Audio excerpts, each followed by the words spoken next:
విశాఖపట్నాన్ని IT, industrial, tourism హబ్గా తీర్చిదిద్దే దిశగా కూటమి ప్రభుత్వం వేగంగా చర్యలు చేపడుతోందని కూటమి నేతలు తెలిపారు. రాష్ట్ర ఆర్థికాభివృద్ధికి విశాఖ కీలకంగా మారేలా సమగ్ర ప్రణాళికతో ముందుకు వెళ్తున్నామన్నారు. ఐటీ పెట్టుబడులు, పారిశ్రామిక ప్రాజెక్టులు, పర్యాటక అభివృద్ధి ద్వారా విశాఖకు కొత్త ఊపునిచ్చే ప్రయత్నం జరుగుతోందని వెల్లడించారు.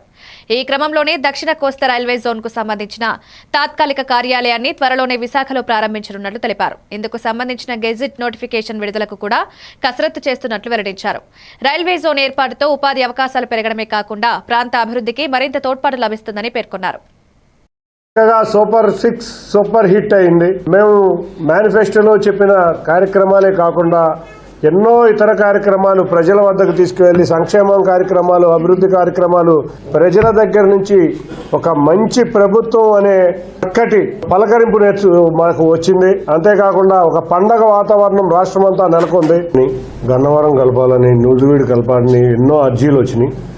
కానీ గ్రేటర్ విజయవాడ చేసే పరిస్థితులు ఉన్న సందర్భంగా గ్రేటర్ విజయవాడ మీద, ఎన్టీఆర్ జిల్లా మీద, కృష్ణా జిల్లా మీద డెసిషన్ చంద్రబాబు నాయుడు గారు, అది కూడా సెన్సెస్